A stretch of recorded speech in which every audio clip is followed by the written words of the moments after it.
우리에게 주신 하나님 말씀은 에스라 10장 1절에서 8절 말씀입니다. 에스라서 10장 1절에서 8절 말씀, 저와 여러분들이 교독하도록 하겠습니다. 1절 말씀 제가 먼저 읽겠습니다.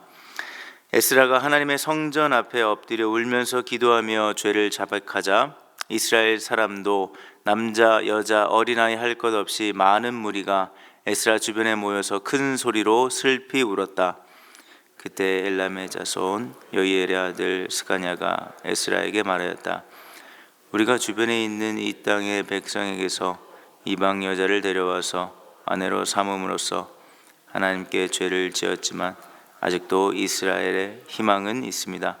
이제 우리는 하나님의 명령을 두려워하면서 받드는 분들의 권면과 에스라 제사장님의 가르침을 따라서 이방 여자들과 그들에게서 난 아이들을 다 보낼 것을 하나님 앞에서 언약하겠습니다. 율법대로 하겠습니다. 그러므로 이제 일어나십시오. 이 모든 일은 제사장님이 맡아서 하셔야 합니다. 우리가 제사장님을 도와드리겠습니다. 용기 있게 밀고 나가십시오. 이 말을 듣고 에스라가 일어나서 지도급 제사장들과 레위 사람들과 온 이스라엘 사람에게 그들이 말한 대로 하겠다고 맹세하라고 요구하니 그들은 그대로 맹세하였다.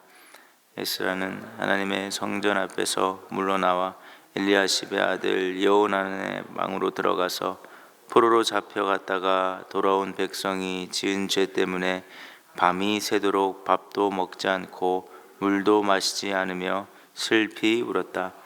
잡혀갔다가 돌아온 백성은 모두 예루살렘으로 모이라는 명령이 예루살렘과 온 유대 땅에 내렸다. 사흘 안에 오지 않는 사람은 지도자들과 원로들의 결정에 따라 재산을 빼앗고 잡혀갔다가 돌아온 백성의 모임에서 내쫓는다고 하니. 아멘. 오늘 본문을 보시면요, 성전 앞에서 엎드려 울면서 기도하며 회개하는 에스라의 모습으로 시작됩니다. 이에 이스라엘의 남자, 여자, 어린아이 할 것 없이 많은 무리가요 에스라 주변에 모여서 함께 슬피 울며 회개하게 되죠. 에스라와 이스라엘이 지금 어떤 죄로 회개하고 있는 것입니까? 2절과 3절에 보시면 구체적으로 그 죄의 이야기들이 엘람의 자손 여이엘의 아들 스가냐를 통해서 알려주는데요, 그 죄의 내용이 무엇이겠습니까? 이방 여자를 데려와서 아내로 삼은 일입니다. 그래서 3절 말씀 보시면 율법대로 이방 여자들과 그들에게서 난 아이들을 돌려보내겠다라고 말을 합니다. 여러분들, 이 이스라엘의 역사를 우리가 계속 살펴보고 있는데 하나님의 심판으로 나라가 망했습니다. 성전이 파괴됐죠. 그리고 바벨론 포로로 끌려갔습니다. 그 기간이 무려 70년이었습니다. 이 70년을 살고 돌아왔지만 지금 이스라엘의 모습은 여전합니다.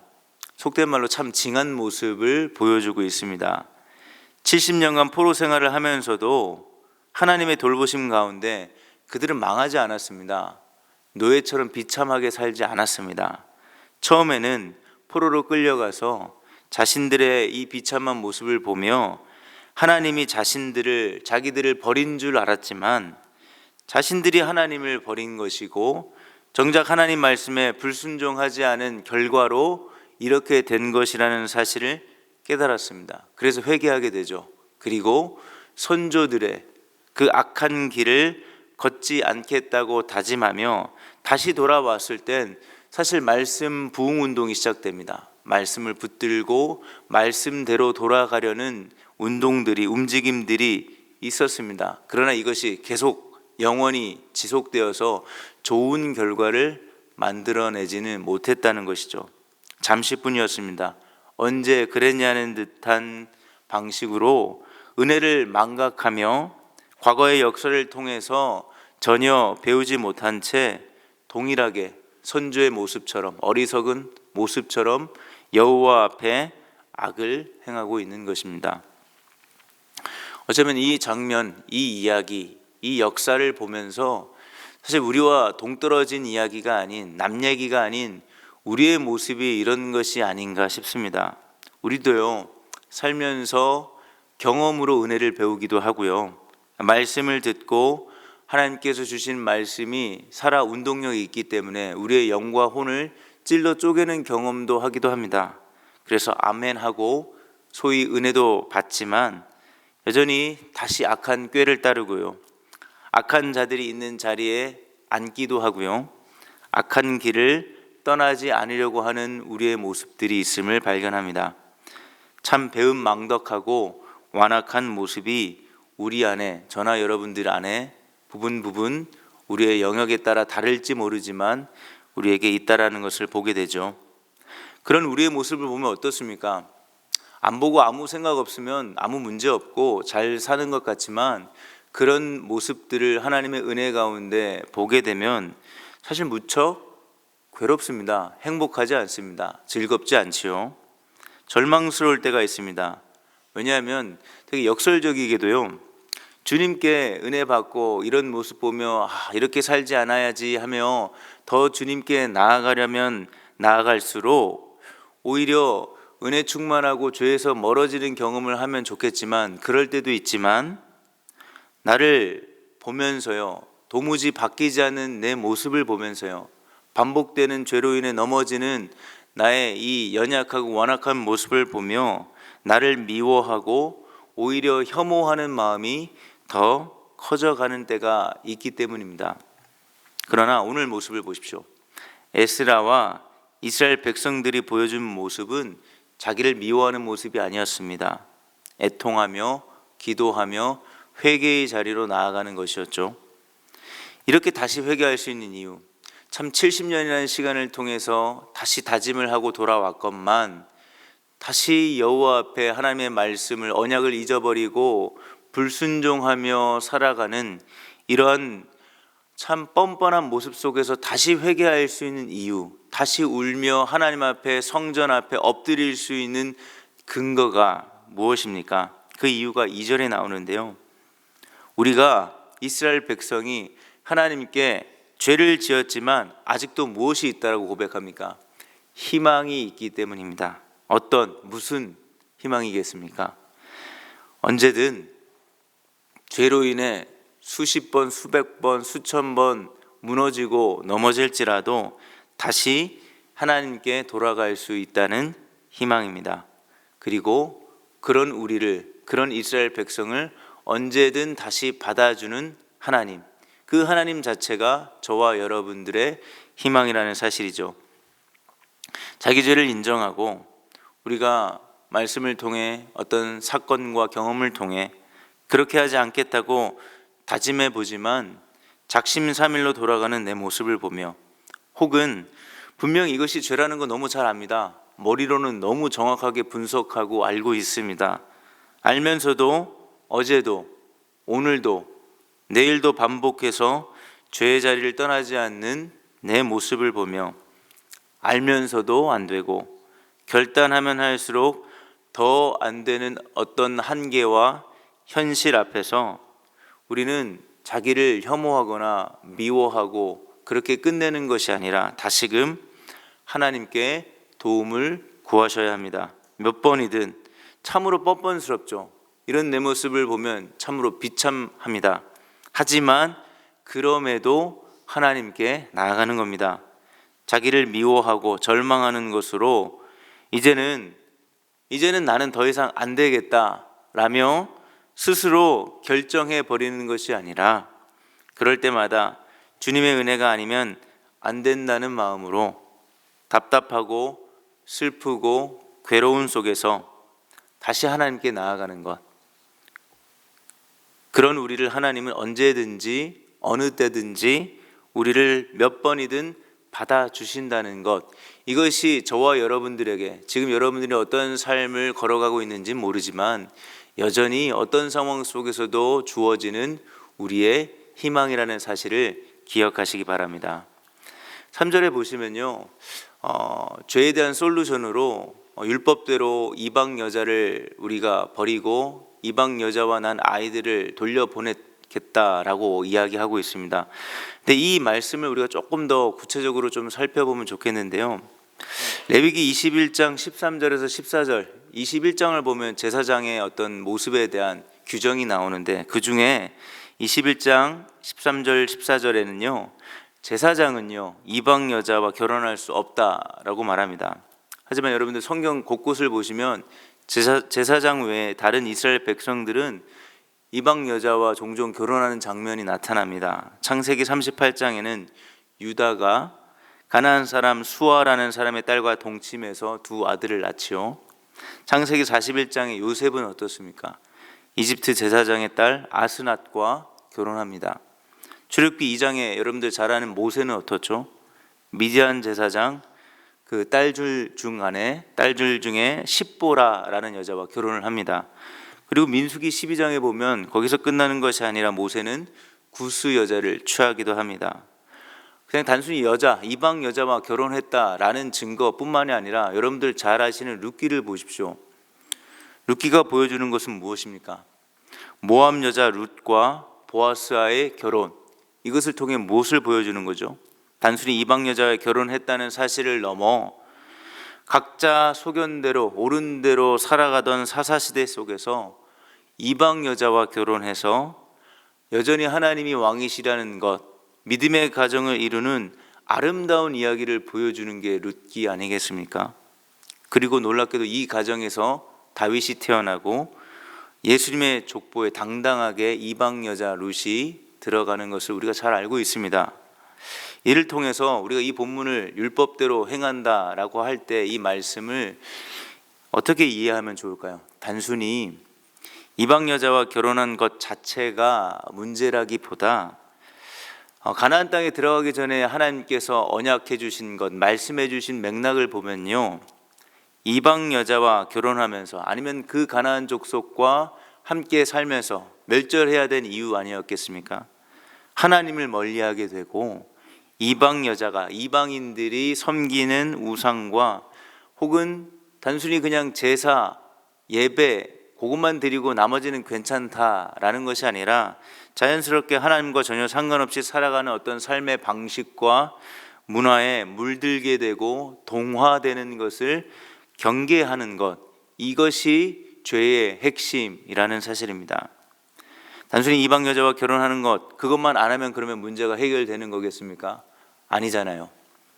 이방 사람과 결혼 안 한 이스라엘 사람들끼리 결혼하며 살았던 이 이스라엘 민족도요 결국 실패했습니다. 가나안 땅에서 가나안 모든 민족을 제거하지 못해서 그들과 동화되었고요. 다시 말해 여러분들 하나님을 믿는다고 해서 뒤집어 보면요, 내가 하나님을 믿는다고 해서 하나님과 전혀 상관없이 살아갈 어떤 유혹과 어떤 위험 요소가 나는 없다라고 생각해서는 안 된다는 거예요. 우리가 하나님의 자녀로 살아갈 때 언제든지 얼마든지 어느 때든지 하나님과 전혀 상관없이 살아가고 싶은 유혹과 위험 요소는 여전히 우리의 삶에 존재합니다. 그래서 우리도 이 말씀이 율법대로 하겠다는 이 말씀을 듣고 우리는 상관없는 것이 아니라 우리에게도 주어지는 말씀임을 기억하셨으면 좋겠습니다. 왜 우리는요? 하나님의 자녀로서 살아가는 우리는요, 우리에게도요, 왜 이러한 유혹과 위험이 여전히 존재하는 걸까요? 그것은 저와 여러분들을 하나님께서 빛의 자녀로 세상 속에서 그냥 단순히 교회에서만 빛이 되라, 혼자 있을 때 빛이 되라 라는 것이 아니라 명확하게 세상의 빛과 소금으로, 세상에서의 빛과 소금으로 살아가기로 부름을 받았기 때문입니다. 여러분들 야고보서 1장 17절에서 18절을 보시면 우리는 날마다 생명의 말씀을 통해 새롭게 태어난다라고 말씀하시거든요.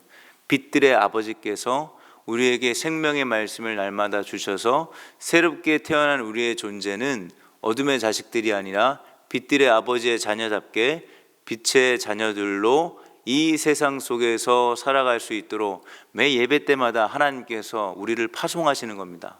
뭐와 함께? 말씀과 축도를 통하여, 복의 선언을 통해 내가 너와 그 자리에 함께 하겠으니 내 자녀의답게, 내 아들과 딸답게, 딸과 아들답게 빛으로 살아가라 라고 말씀하는 겁니다. 주님의 자녀는 여러분들 잘 아시는 대로 산속에서 혼자 살아가는 것이 아닙니다. 세상 속에 삽니다.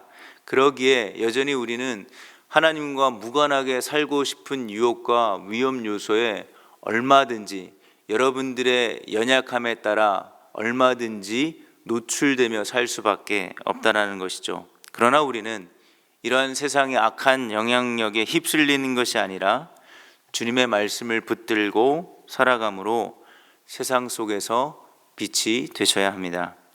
그래서 우리가 마주하는 모든 상황과 그 상황 속에서 어떠한 선택을 하는 그 선택의 연속 속에서 항상 어두움에 쉽게 물들 수 있는 강력한 유혹이 있음을 알고 여러분들 자신을 스스로 지키시며 스스로 깨어있기를 예수님의 이름으로 축원드리겠습니다. 말씀을 정리합니다. 이 일에 이방 여자를 보내고 아이들을 보낸다는 그 맥락 속에 담겨있는 의미를 여러분들 보신다면 이 일들을 하며 에스라는 강력한 결단을 이스라엘 백성들에게 지금 촉구하고 있습니다. 그래서 모든 이스라엘 백성들에게 예루살렘으로 3일 안에 모이라 라고 명령하지요. 물어보지 않습니다. 설문조사하지 않았습니다. 강력하게 권면하는 장면입니다. 그러면서 단순히 여기서 끝내는 것이 아니라 모이지 않는 사람은 재산을 빼앗고 백성들의 모임에서 내쫓겠다라고 강력하게 이야기하고 있습니다. 그만큼 이 일이 어떻다는 겁니까? 이스라엘 공동체에게, 오늘로 말하면 교회 공동체에게 너무나 중요한 일이라는 사실을 알려줍니다. 그리고 이 일은 자동으로 이루어지는 게 아니에요. 지도자들이 열심히 하면 되는 것이 아닙니다. 이스라엘 사람 한 사람의 결단과 선택, 반응을 지금 요구하고 있는 겁니다.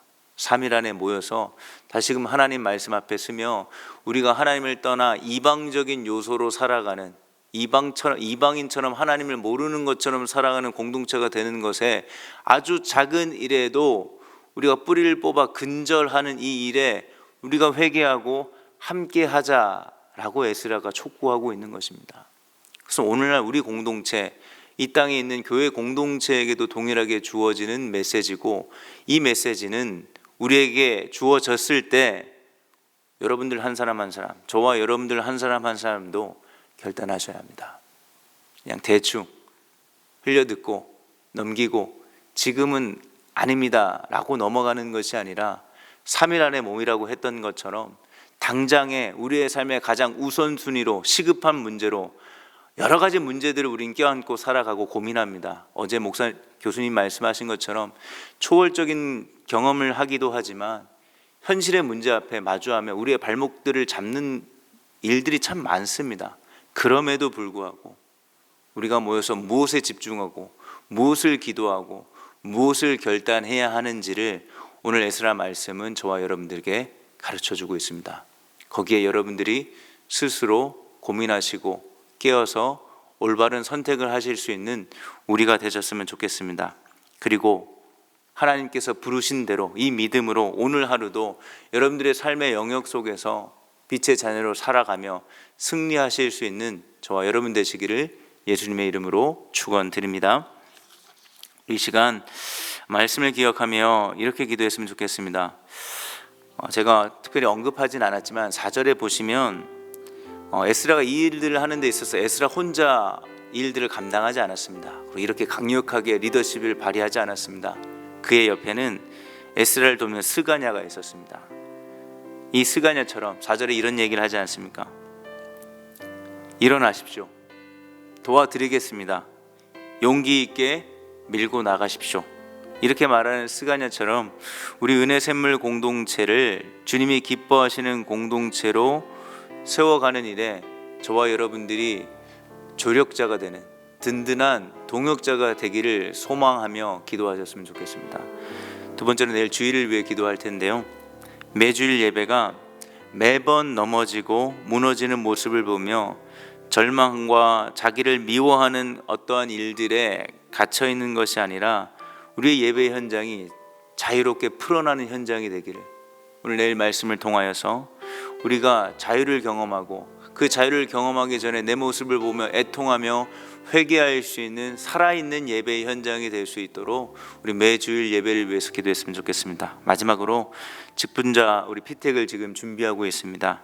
사람의 힘을 의지하는 것이 아니라 주님의 지혜로 우리 공동체에 꼭 필요한 사람을 잘 세우며 모든 과정 가운데 악한 마귀 방해하거나 시험에 드는 일 없이 은혜 가운데 시작하여 잘 마칠 수 있도록 우리 세 가지 기도 제목을 가지고 합심해서 기도하며 각자 개인의 기도의 자리로 나아가도록 하겠습니다. 기도하겠습니다.